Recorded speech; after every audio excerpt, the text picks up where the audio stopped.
नमस्कार, आदाब and welcome. This is Sarthak and you're watching Monday to Saturday की summary on the Sunday show. देखो, देश में इलेक्शन का टाइम पीक कर चुका है, तो जिन शहरों में अभी वोटिंग होना बाकी है उन शहरों में आपको मोमोज की स्टॉल की तरह हर दूसरी गली में एक नेता दिख जाएगा। लेकिन जिन शहरों में वोटिंग हो चुकी है, मार्क माय वर्ड्स, आपको अगले 5 सालों में येती और यूनिकॉर्न दोनों दिख सकता है, लेकिन नेता तो नहीं दिखने वाला। अब मिलता ही नहीं है, पता नहीं कहां है। और ये काफी यूनिक मौका है जब देश में पंजाबी गाने नहीं बल्कि पंजाबी इलेक्शन के चर्चे हो रहे हैं। लाउड स्पीकर पे एपी नहीं बल्कि एके बज रहा है। तो देखो, इन लोगों में से विकास कौन करेगा ये तो एज यूजुअल पता नहीं, लेकिन एंटरटेन तो सभी कर रहे हैं, इसलिए लाइक ते सब्सक्राइब कर दो। बीते हफ्ते दी सारी गल दस दो मैं थानू। दिलजीत पाजी चंगा पंजाबी बोल दी सी मैं।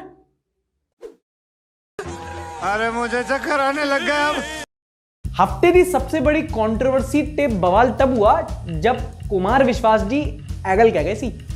एक दिन तो मुझसे कहता है कि तू चिंता मत कर, या तो मैं एक स्वतंत्र सूबे का मुख्यमंत्री बनूंगा, स्वतंत्र देश का पहला प्रधानमंत्री बनूंगा। नाउ कॉन्टेक्स्ट, दरअसल पंजाब राज्य में जो अलगाववादी संगठन है, या अंग्रेजी में बोलूं तो जो सेपरेटिस्ट ऑर्गेनाइजेशंस हैं, वो वहां की पॉलिटिकल डिस्कोर्स में अक्सर मुद्दा बनते रहते हैं, और इस बार के चुनाव में भी वही हो रहा है। अब ऐसे में कुमार विश्वास, जो एक वक्त पर अरविंद केजरीवाल के सहयोगी हुआ करते थे, उन्होंने केजरीवाल पर अलगाववादी संगठनों से मिलने और खालिस्तान को सपोर्ट करने का इल्जाम लगाया है, जो कि काफी बड़ी बात है। नाउ पहली बात, एक सिटिंग चीफ मिनिस्टर के खिलाफ इतना बड़ा आरोप लगना ये एक बड़ी बात है और इसकी जांच होनी चाहिए। मतलब इतने बड़े आरोप के बाद आप क्रिटिसिज्म से नहीं बच सकते अनलेस आपने बीजेपी ज्वाइन कर ली हो। But to be fair to Kejriwal, Kumar Vishwas के खिलाफ आरोप यह है कि अगर इनको इतनी बड़ी बात पहले से पता थी तो इनको ये इलेक्शन के 3 दिन पहले ही क्यों याद आ रही है। मतलब चुनाव बदल देने वाला आरोप है ना ये, रिलेशनशिप की एनिवर्सरी थोड़ी है कि 2 दिन पहले याद आ रही है आपको। नाउ एज एक्सपेक्टेड, इस स्टेटमेंट के आने के बाद कई सारे लोग इस पर जांच की मांग कर रहे हैं और कई सारे लोग इसको एक पॉलिटिकल मूव बता रहे हैं। देखो, इसमें कोई डाउट नहीं है कि कुमार विश्वास एक मंझे हुए शायर हैं, लेकिन इंडिया अगेंस्ट करप्शन मूवमेंट के बाद ये जैसी हेडलाइन बना रहे हैं, he has become the living embodiment of his own poem। कोई दीवाना कहता है, कोई पागल समझता है। अब देखो, भले ही केजरीवाल जी अपने क्यूट फेस पर ब्राउनी पॉइंट्स कमा लेते हो, लेकिन है तो ये भी मंजे हुए खिलाड़ी, पॉलिटिक्स खेलना आती है इनको। इन्होंने भी नैरेटिव को ट्विस्ट कर दिया और बोला कि मैं एक स्वीट टेररिस्ट हूं जो स्कूल्स और हॉस्पिटल बनवाता है। जिसको आप लोग आतंकवादी बोल रहे हो, आज वो आतंकवादी देश को 12,430 कमरे स्कूलों के समर्पित करता है। Well played. एंड देखो, टेररिस्ट का तो पता नहीं, पर स्वीट तो है ये। देखो, I mean every time you look at Kejriwal you get that girlfriend के पापा वाली फीलिंग कि एक oversize shirt, Kolhapuri chappal and always this tense look कि अगर मेरी बेटी का दिल तोड़ा तो डीएम से डायरेक्ट पहचाने मेरी। स्वीट तो है, वरना आजकल तो नहाते हुए नेता लोग सीधे घर के आंगन में घुस जाते हैं। ये अंदर आ सकता हूं। चलिए, पंजाब से अब आते हैं यूपी इलेक्शन की ओर। इटावा में इलेक्शन रैली के बाद यूपी सीएम ने पोस्ट की ये फोटो, और वही फोटो में कुछ अलग नहीं था, वही क्लासिक नेता वाला पोज, वही क्लासिक बीजेपी वाला एक कैप्शन, और उन्होंने इसको अपलोड कर दिया। लेकिन थैंकफुली देश का युवा बेरोजगार भले ही हो, बेवकूफ नहीं है। उन्होंने अपलोड की, लोगों ने पकड़ लिया कि ये तो फोटोशॉप है। करवाली बेइज्जती। मतलब ये मुझे बिल्कुल समझ में नहीं आता। आप नैरेटिव में 10 on 10, प्रचार में 10 on 10, ब्रांडिंग में 10 on 10, फोटोशॉप में कैसे कमजोर पड़ गए आप? मतलब वो तो आपका फोटो है ना। आपने फोटोशॉप में जितनी महारत हासिल की है, आप उसे बकायदा मैनिफेस्टो में अपने अचीवमेंट के तौर पर लिख सकते हो। इसमें कैसे गलती कर दी? अपने आईटी सेल की किसी बंदे को बोल देते, वो इतनी भीड़ चिपका देता कि रैली छोड़ो बीटीएस का कॉन्सर्ट लगता। गलती हुई मालिक हमसे, बहुत बड़ी गलती हुई हमसे। गलती हो गई? तुम्हारी इस एक गलती से कितना तमाशा होगा इसका अंदाजा नहीं तुम्हें। वीडियो में मजा आ रहा है ना? सब्सक्राइब कर दो यार, सबका साथ सबका विकास। चलो, इलेक्शंस और कंट्रोवर्सीज तो चलती रहेंगी, आपको फटाफट से इस हफ्ते की न्यूज बता देता हूं। और अंकल क्या चल रहा है? अब देखो, ये तो आप जानते ही होंगे कि हमारे देश में बैंक्स को कट्ठे वाले पान की तरह ट्रीट किया जाता है, जिसको देखो वो चूना लगा देता है। सीबीआई ने एबीजी शिपयार्ड नाम की एक कंपनी पर 28 अलग अलग बैंकों से लगभग 23,000 करोड़ के घोटाले का आरोप लगाया है। कंपनी के डायरेक्टर्स के खिलाफ एक लुकआउट नोटिस भी जारी हो चुका है और अगर ये स्कैम साबित हो जाता है तो ये हमारे देश की बैंकिंग हिस्ट्री का सबसे बड़ा फ्रॉड होगा। लेकिन अगर दूसरे एंगल से देखो तो इतनी बड़ी रकम भी नहीं है, मतलब इतने के तो ड्रग्स पकड़े जाते हैं आजकल हमारे यहाँ। अमृतकाल ब्रो। अगली बड़ी खबर तब आई जब एक बार फिर से भारत सरकार ने मास्टर स्ट्रोक खेला और 54 चाइनीज ऐप्स को प्ले स्टोर से बैन कर दिया और कहा कि these apps have the power to issue directions for interception और मॉनिटरिंग और description of any information through any computer resource. मतलब ये ऐप पोटेंशियली आपकी जासूसी कर सकते थे ना। एक सजेशन, एक सवाल। अब सजेशन ये कि अगर 54 ऐप्स बैन किए थे तो 2 और कर देते, 56 हो जाता ना, फिर अपने मार्केटिंग वालों के लिए थोड़ा इजी हो जाता। और वर्ड प्ले तो अपना मतलब ट्रेडमार्क ही है ना शुरू से, है ना? समझ रहे हो ना? और सवाल ये कि अगर उन्होंने ब्यूटी फिल्टर वाली एप्स को बैन कर दिया है तो टिकटॉक वाली जनरेशन अब तक धरना क्यों नहीं दे रही? भारत सरकार हाय हाय। कहा हुआ भाई साहब, काहे प्रोटेस्ट कर रहे हो? अरे भाई साहब, चाइनीज ऐप्स इन लोगों ने बैन कर दिया, हमारा नुकसान हो गया। चाइना में आपका बिजनेस था क्या? अरे नहीं, मैं इंस्टाग्राम इन्फ्लुएंसर हूं भाई साहब। मैंने ऐसी फोटो डाल रखी है, मेरे फॉलोअर्स से लेके मेरी गर्लफ्रेंड तक सबको लगता है कि मैं SR के लगता हूं। अब इन्होंने ब्यूटी ऐप बैन कर दी, उनको तो पता चल जाएगा ना कि मैं KRK हूं, मेरा तो नुकसान हो गया ना। इस हफ्ते फ्रांस में हुआ वन ओशियन समिट, जिसमें दुनिया भर के कई लीडर्स ने हमारे ओशियंस को प्लास्टिक पोल्यूशन और ओवर फिशिंग की प्रॉब्लम से बचाने के लिए प्लान्स डिस्कस किए। अब इस मीटिंग के कुछ दिनों पहले एक गंभीर घटना भी हुई थी। फ्रांस के पास बे ऑफ बिस्के के तट पर लगभग 1 लाख से ज्यादा डेड फिशेस पाई गई थी और एनवायरमेंटलिस्ट ने इसको ओवर फिशिंग का एक एग्जाम्पल बताकर ओशियन प्रोटेक्शन की मांग की थी। अब नॉट सो सरप्राइजिंगली हमारे देश में ओशियन पोल्यूशन की इतनी बात नहीं होती, क्योंकि let's admit it, the only sharks Indians care about and love watching are the one sitting on a Sony show. But on a serious note, Bay of Biscay में जो हुआ, जो हाल ही में वाइल्ड फायर्स की घटना हुई है और जो IPCC की रिपोर्ट आती है, ये हमसे काफी गंभीर सवाल पूछती हैं कि आने वाली जनरेशन को, जिसको आजकल हम बड़े प्यार से कोविड बेबीज कह रहे हैं, उनके लिए हम आने वाले टाइम में कैसा प्लैनेट छोड़ने का प्लान बना रहे हैं। अगली 2 खबर भी विदेश से ही है, एक कनाडा से है, एक यूक्रेन से है। कनाडा से खबर यह है कि काफी लंबे समय से वहां चले आ रहे ट्रकर्स प्रोटेस्ट को रोकने के लिए वहां के प्रधानमंत्री जस्टिन ट्रूडो ने इमरजेंसी लगा दी है। रात को लाइट जाती है, वो वाली नहीं, इंदिरा गांधी वाली इमरजेंसी, मिडिल क्लास। अभी इमरजेंसी क्यों लगाई, इसके मायने क्या हैं और आने वाले टाइम में कनाडा में क्या हो सकता है, अगर आपको ये सब जानना है तो आप आई बटन पे क्लिक करके ध्रुव की ये वाली वीडियो देख सकते हैं। और अगली खबर है यूक्रेन से। जो आपने सुना ही होगा कि बीते कुछ हफ्तों से यूक्रेन के आसपास रशिया का मिलिट्री प्रेजेंस बढ़ रहा था और एक रशियन इन्वेजन की चर्चा भी जोरों पर थी। इसी के चलते कई देशों ने यूक्रेन से अपने सिटीजन्स को इवैक्यूएट करवा लिया है, ट्रैवल एडवाइजरीज भी जारी कर दी गई हैं और इस हफ्ते तो मार्केट्स पर भी इस वाली खबर का खासा असर देखने को मिला। अब यूक्रेन वाला मसला इतना इंपॉर्टेंट क्यों है, अगर आपको जानना है तो आप बस इतना समझ लो कि इसकी वजह से दुनिया के 2 सबसे बड़े सुपर पावर्स जो हैं, रशिया और अमेरिका, ये आमने सामने आके खड़े हो गए हैं और अगर रशिया यूक्रेन पर इन्वेड करता है तो अमेरिका भी रिटेलिएट करेगा। मुझे मारा तो मारा, अगर तूने बाबू भाई के हाथ लगाए ना तो बाबू भाई की, अभी मेरे को मारा तो ठीक है, पर अपने बाबू भाई को मत मारना प्लीज। बाबू भाई की माँ की। और इसी हफ्ते एक्टर दीप सिद्धू का भी एक कार एक्सीडेंट में निधन हो गया। एक्टर दीप सिद्धू पिछले साल रिपब्लिक डे पर जो लाल किले में घटना हुई थी, उसके बाद काफी चर्चा में रहे थे। और आखिरी खबर यह है कि लेजेंडरी सिंगर बप्पी लहरी ने भी 70 वर्ष की आयु में हमसे अलविदा कह दिया है। बप्पी लहरी पिछले 1 महीने से हॉस्पिटलाइज थे और उनकी हेल्थ काफी लंबे समय से खराब चल रही थी।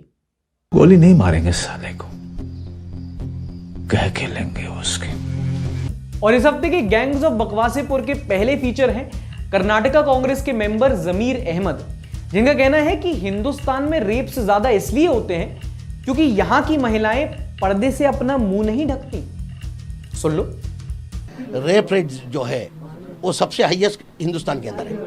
वजह क्या है? ये गोशे पर्दे में नहीं होने की वजह से। सब कहते हैं कि बीजेपी वाले फालतू के स्टेटमेंट्स देते हैं, ये कम है। चलो मंत्री जी, आपको मैं कुछ नहीं बोलूंगा, बल्कि कमेंट्स पढ़कर बताता हूं कि जनता आपकी सोच के बारे में और आपके ख्यालात के बारे में क्या सोचती है। इमेज ऑफ इंक ने इनको इन्हीं के लॉजिक से टैकल करते बोला है, murders happen because people are still alive. अब तुम लोग अपनी बॉडी लेके बाहर घूमोगे तो क्रिमिनल तो काट ही देगा ना। राज ट्रिप सस्ते नशे नहीं करते, मर जाओ यार, मतलब सिर्फ बीजेपी नहीं बल्कि कांग्रेस में भी काफी बुद्धिजीवी लोग हैं। We are living in 2022, this guy is living in 1022। तू भी पहन के घुमा कर। द नितिन वाल्के ने लिखा है ये रॉन्ग नंबर है। And the perfect one is from I am Jiya. वो कहती है कुछ भी। Now jokes aside, these are shameful comments. एक सभ्य समाज में ऐसे स्टेटमेंट्स पर इस्तीफा मांग लिया गया होता है इनका। अगला नंबर है पंजाब के सीएम चरणजीत सिंह चन्नी जी का। ये चुनाव प्रचार में इतने ज्यादा उत्तेजित हो गए कि इन्होंने बोला, एंड आई कोट, ये यूपी और बिहार के भइयों को पंजाब में घुसने नहीं देना पंजाबियों।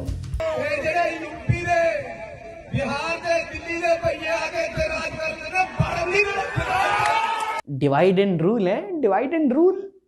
देखो ये वाली क्लिप इस बात का सबूत है कि जब रोटी सेकने की बात आती है तो हम लोग और वो लोग वाली पॉलिटिक्स पे सभी पॉइंट्स कमाते हैं। बीजेपी तो है ही, केजरीवाल जी का भी कुछ ऐसा ही एक स्टेटमेंट आया था, और अब ये भाई साहब। And the worst part is कि प्रियंका गांधी जी बगल में खड़े होकर ये सब सुन रही थी और उन्होंने एक बार भी चन्नी जी को रोका नहीं ऐसा भाषण देने से। और अगर आपका डिफेंस ये है कि आपको पंजाबी नहीं आती तो पॉइंट ऑफ एडवाइस, कभी भी जीवन में दिलजीत भाई से ट्विटर पर पंगे मत लेना। और अगला नंबर है, कितना कंटेंट है इस बार। और अगला नंबर है हमारे road and transport minister Nitin Gadkari ji का, जिन्होंने एलॉन मस्क को भी टेकी गोल्स दिए हैं और बोला है कि वो जल्द ही हवा में उड़ती हुई बस चलवा देंगे यूपी में। प्रयागराज में हवा में चलने वाली बस चलाएंगे रोड के ऊपर से। देखो गलत तो नहीं कहा है, क्योंकि ये यूपी वाला भाई समझेगा कि यूपी रोडवेज वाले बस चलाते भी वैसे वो हवा में ही उड़ाते हैं। और सर जी देखो, माना कि मतलब चुनाव के टाइम पे ऐसी थोड़ी बहुत ना स्टेज से जुमलेबाजी चल जाती है, मतलब ये थोड़ा ज्यादा नहीं हो गया? तो और हवा में उड़ती बस का क्या, हैरी पॉटर थोड़ी चल रही है यहाँ पे कि इनकी लंबी नाक है तो ये टोबी है, इनकी लंबी दाढ़ी है तो ये डंबलडोर है, ये प्रोफेसर स्नेप है, और ये कुछ अच्छा हो जाए, कुछ मीठा हो जाए। पहली पॉजिटिव खबर है हमारे बॉर्डर से, जहां गुमानो नाम के एक व्यक्ति जो कि एक पाकिस्तानी नेशनल है, ये गलती से इंडिया पाकिस्तान का बॉर्डर क्रॉस कर गए थे। और जब बॉर्डर सिक्योरिटी फोर्स को ये बात पता चली तो उन्होंने एज अ गुडविल जेस्चर इन्हें पाकिस्तानी आर्मी को वापस लौटा दिया। अच्छा, आपको तो पता ही है कि आजकल का माहौल ऐसा है कि धर्म जात के नाम पर आजकल हर दूसरा आदमी करप्ट हो रखा है। ऐसे में कौमी एकता का एक अच्छा संदेश दिया है झारखंड के नौशाद शेख जी ने, जिन्होंने दुमका डिस्ट्रिक्ट में अपने हिंदू भाइयों के लिए कृष्ण जी का एक मंदिर बनवाया है। और यही नहीं, कर्नाटका के उडुपी डिस्ट्रिक्ट में, जहां पिछले कुछ हफ्तों से हिजाब कंट्रोवर्सी काफी ज्यादा न्यूज में रही थी, वहां की एक पीयू कॉलेज में जब वापस कई सारे अलग अलग धर्म की लड़कियां जब वापस कॉलेज गई तो वो कुछ इस प्रकार एक दूसरे के हाथ में हाथ डाले जाती दिखी। और उन्होंने बताया कि ऑल्दो नफरत इज टेम्पररी बट दोस्ती एंड प्यार इज परमानेंट। और अगली पॉजिटिव खबर है नॉर्थ मैसेडोनिया के एक स्कूल से, जहां पर एक बच्ची है जो डाउन सिंड्रोम से पीड़ित है और उस बच्ची को उसके क्लासमेट्स बुली करते थे। यही नहीं, उन क्लासमेट्स के जो पेरेंट्स थे वो भी इस बात पे आपत्ति जताते थे कि ये बच्ची हमारे नॉर्मल बच्चों के साथ कैसे पढ़ सकती है। फिर पता क्या हुआ, नॉर्थ मैसेडोनिया के प्रेसिडेंट खुद इस बच्ची को स्कूल छोड़ने गए। और सिर्फ इतना ही नहीं, इन्होंने ये जो बच्ची बुली हो रही थी ये मैटर इन्होंने स्कूल प्रशासन से भी उठाया और जो बाकी बच्चों के पेरेंट्स थे उनसे एम्पैथी यानी कि सहानुभूति दिखाने की गुजारिश की। And now let's move on to the nonsense news of the week. Nonsense?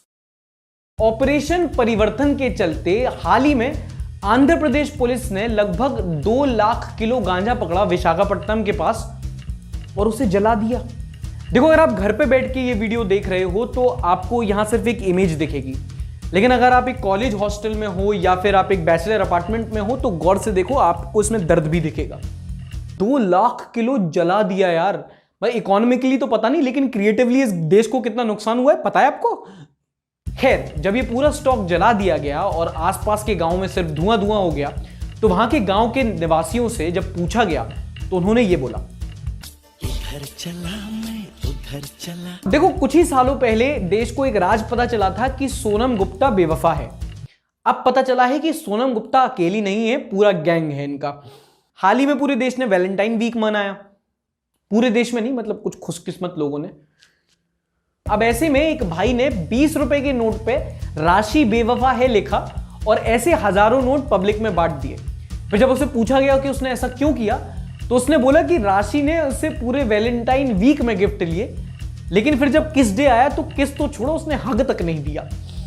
भाई गलती तुम्हारी नहीं है, ये राशि नाम की लड़कियां खराब होती हैं।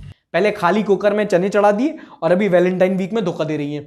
इस खबर से साबित होता है कि हमारा देश का युवा प्यार का कितना भूखा है और आप लोग कर्नाटका में उन्हें लड़ा रहे हो आपस में। चलो एक इंटरेस्टिंग खबर सुनाता हूं।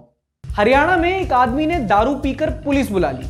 इसलिए नहीं क्योंकि उसकी लड़ाई वड़ाई हो गई थी, बल्कि इसलिए क्योंकि उसको बस चेक करना था कि पुलिस टाइम पे आती है कि नहीं। कितने तेजस्वी लोग हैं हमारे पास, कितने शानदार विचार रखते हैं जी। शराब तो नहीं पिए, बियर पी थी। बियर पी के इसका ये हाल है। इसे 2 पैग और लगा लिए, अपने आप को जिले का डीएम समझेगा। नो माय डियर फ्रेंड, मैं तुम्हें कहता हूं, दलाल कहता हूं, और बताओ। इस हफ्ते के विकी मीडिया के फीचर हैं इंडिया टीवी के ये भाई साहब, जिन्होंने प्रधानमंत्री का एक टेलीफोनिक इंटरव्यू लिया और ये इतने बेहतरीन सवाल पूछे हैं ना। एक एक मिनट आपका सरकारी काम में कैसे इन्वॉल्व रहता है, उसके बाद चुनावी रैलियां, उत्तराखंड, उत्तर प्रदेश, कैसे मैनेज करते हैं? थकान नहीं होती कभी? बावजूद इसके इतनी पॉजिटिविटी कहां से आ जाती है? ये लेसन हमें भी चाहिए। पार्लियामेंट में ही अपने दफ्तर में पहुंचे और अगले सरकारी काम में जुट गए, ये कैसे होता है? हाँ, मेरे जर्नलिज्म में हार्ट अटैक आ रहा है। इतना सिंप कर लिया था इस भाई ने, वो तो मोदी जी ने फोन रख दिया, वरना अगला सवाल इसका ये होता है, will you be my Valentine. और ये क्या घिसे पिटे यूज्ड टू डेथ सवाल पूछ रहे हो यार, कि थकते क्यों नहीं हो, ऑपोजिशन ने इल्जाम लगा दिया। कुछ नया सवाल पूछो, 2022 है यार। इतनी क्लियर स्किन है, उनका ग्रूमिंग रूटीन पूछो, बियर्ड गेम इतना स्ट्रांग है, स्टाइलिस्ट का नाम पूछो, बस कुछ तो प्रोडक्टिव वाला सवाल पूछो यार। ऐसे खुल पाओगे अपना नया चैनल तुम? मतलब it's funny, every time a Godi media anchor interviews prime minister, you are expecting a Champak Chacha और जेठालाल वाला रिएक्शन। एक काम ढंग से नहीं होता तुझसे। लेकिन सवाल सुनते हो तो बबीता जी और जेठालाल वाली केमिस्ट्री लगती है। आज आप एकदम परी लग रहे। पंख नहीं है खाली बस। तो ये मीम देख के आपको कैसा लगता है? मैं एंजॉय करता हूं। मैं उसमें मोदी को कम देखता हूं, क्रिएटिविटी को ज्यादा देखता हूं। सौमिल मल्होत्रा ने ट्विटर पर मीम शेयर किया है, Ukraine exists, Russia, and I took that personally. हम तो वैसे अगर लेमन टर्म्स में देखा जाए तो फिर यूक्रेन की पीछे और रशिया टॉक्सिक आशिक की तरह ही तो पड़ा है। Unknown warrior in every UP election, Pakistan भी लाइक पता नहीं ऐसे सिचुएशन में मैं ऑटोमेटिकली आगे कैसे आ जाता हूँ। आपको ऑटोमेटिकली आगना पड़ेगा, आपके बिना तो यहाँ पे चुनाव ही नहीं होते। भाई दूर दूर से कितनी भी नफरत फैला ली जाए, पाकिस्तानियों से हमारा नाता बड़ा गहरा है। मतलब वर्ल्ड कप में उनके खिलाफ लड़ते हैं, इलेक्शन उनके भरोसे लड़ते हैं। Vanshu Singh impress her with something expensive for Valentine's day. Troll, it's वो भी प्रीमियम। वैसे इंडियन लड़के काफी अपनाते हैं टेक्निक, पेट्रोल दे के लड़की का हाथ मांग लो और फिर चाहिए गाड़ी तो वो तो दहेज। Adarsh Vishwakarma, no caption needed. Bitten by spider you become Spiderman, bitten by dog you. थोड़ी मर्यादा रखिए। पलट के मैं 2 मीम मैं बना दूं आपके खिलाफ, फिर आपको कैसा लगेगा? पर मैं नहीं बनाऊंगा। तो ये थे इस हफ्ते के मीम्स। अगर आपको भी लगता है आप अपने मीम्स बना सकते हैं तो प्लीज अपने मीम्स बनाइए, #SundayWithSarthak के साथ उसे सोशल मीडिया पर अपलोड कीजिए और आपके मीम्स हम यहां रिव्यू करेंगे अगले हफ्ते। यार अपनी एक अलग से मीम रिव्यू की भी प्लेलिस्ट होनी चाहिए क्या? कौन कौन चाहता है? कमेंट करके बताओ। ये बड़ी अच्छी बात कही आप। लोल लिखते हैं, your way of explaining news with fun is really amazing, keep it up bro. आपको पसंद आएगा ही, आपका तो नाम ही लॉल है। Srijan Sharma, what if one day you find out that you are long lost brother of Arnab Goswami? पहले तो फोन लगा के घर वालों को डिसोन कर दूंगा, फिर दूसरा फोन लगाऊंगा अर्नब से, उससे बोलूंगा कि चैनल में दो अब हिस्सेदारी।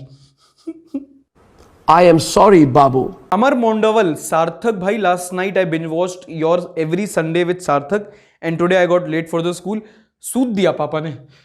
ये भाई पक्की में यूपी का है। सूत दिया पापा ने, यूपी का है भाई ये। तो ये थे कुछ कमेंट्स। जाने से पहले आवश्यक सूचना, चैनल मेंबरशिप्स खोल दी गई हैं, तो अगर आप चैनल के मेंबर बनना चाहते हैं तो आप नीचे दिए गए ज्वाइन बटन पर क्लिक कर सकते हैं। बाकी सारी इंफॉर्मेशन आपको वही मिल जाएगी, जाके क्लिक करें और चैनल के मेंबर भी बन सकते हैं। इस एपिसोड के लिए इतना ही। अपना ध्यान रखिएगा।